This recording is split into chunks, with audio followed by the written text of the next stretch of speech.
जो सरकारी नौकरी लग गई तो लाइफ सेट है।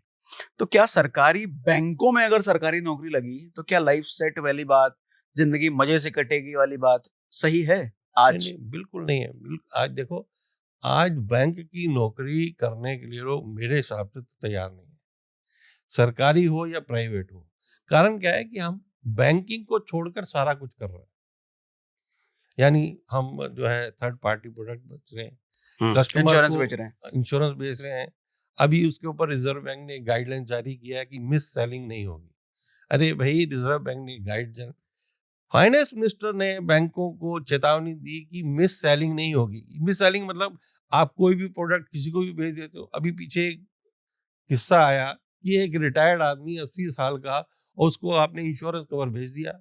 अरे भाई, वो जिंदा कितने दिन रहेगा, उसको आपने पॉलिसी भेज दी। पॉलिसी बड़ी महंगी हुई होगी उसकी। हाँ, अभी आप लेने जाते हैं, लॉकर लेने जाते हैं, आपसे कहते हैं जी इंश्योरेंस करवाइए। भाई, ये कौन सा है? बैंक अपना ही पैसा, यानी जो एक तरफ बैंक कहता है कि डिपॉजिट कम हो रहा है, कासा कम हो रहा है, मतलब जो उनका डिपॉजिट जो है कम रेट का, जिसके कारण से वो बैंकिंग करते हैं, वो कम हो रहा है। ऊपर से आप वही अपने कस्टमर को, वो थर्ड पार्टी के एजेंट्स को ब्रांच में बिठाकर वो सारा भेज देते हो। मतलब वो पैसा वहां चला जाता है। आप एक अब क्या होता है, एक आदमी हेड ऑफिस में बैठकर या जोनल ऑफिस में फॉलो अप कर रहा है कि ये प्रोडक्ट का क्या हुआ, कितने टारगेट हुए, हाँ जी। दूसरा आदमी फॉलो अप करता है कि वो कासा कम क्यों हो गया। अरे भाई, वही तो कासा तुम्हारा ही जो है वो थर्ड पार्टी में चला गया। तुम आपस में ही लड़ लो ना पहले, कि थर्ड पार्टी बेचनी है या कासे को मेंटेन करना है। अब कासा कहाँ से लाओगे आपने? तो आज पब्लिक वैसे ही जो है बैंकों से निकाल कर share market, mutual fund, gold, दुनिया तरफ डाइवर्ट हो रही है। बैंकों में इंसेंट है ही नहीं, डेटा बड़ी मुश्किल से लोग वो लेके आते हैं, आप उसको दूसरी जगह भेज देते हो। फिर कहते हैं मतलब एक ही बैंक में अलग अलग लोग उसको फॉलो करते हैं, तो कैसे होगा? अभी मैं अपना ही किस्सा आपके साथ शेयर करता हूँ। अभी हमने रिसेंटली कमर्शियल प्रॉपर्टी ली, तो प्रॉपर्टी के साथ बैंक वाले इंश्योरेंस भी बेचते हैं, जो कि अच्छी चीज है प्रॉपर्टी के साथ इंश्योरेंस लेना। लेकिन जो प्रॉपर्टी मैं ले रहा था, जो प्रॉपर्टी के साथ मुझे इंश्योरेंस वो रिकमेंड कर रहे थे, मतलब लाइफ इंश्योरेंस जो टर्म इंश्योरेंस होता है, उसका प्रीमियम बहुत ज्यादा था। मैंने कहा ये तो प्रीमियम बहुत ज्यादा है, इससे अच्छा मैं, मेरे पास टर्म ऑलरेडी है, एक और टर्म इस प्रॉपर्टी के लिए मैं अलग से ले लूं।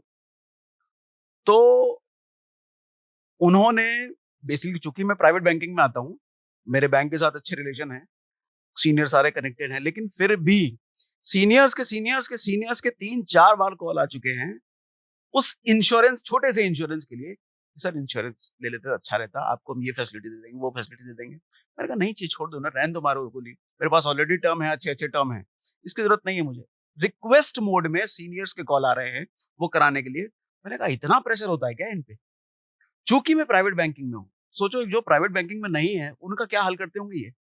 देखो, कुछ तो, अब जैसे आपने कहा कि आपने प्रॉपर्टी खरीदी, अभी क्या है कि अगर आप हाउसिंग लोन लेते हैं, तो एक तो आपका मकान का इंश्योरेंस होता है, एक लोन का इंश्योरेंस होता है। लोन के इंश्योरेंस की हाँ, बात कर रहा हूँ। लोन का इंश्योरेंस बहुत जरूरी है। मैं तो कहता हूँ उसको हमें करवाना चाहिए।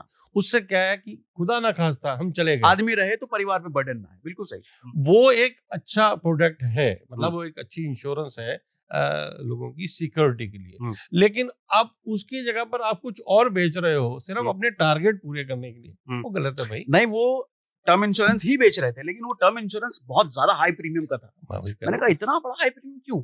टर्म इंश्योरेंस तो बहुत सस्ते में मिलता है।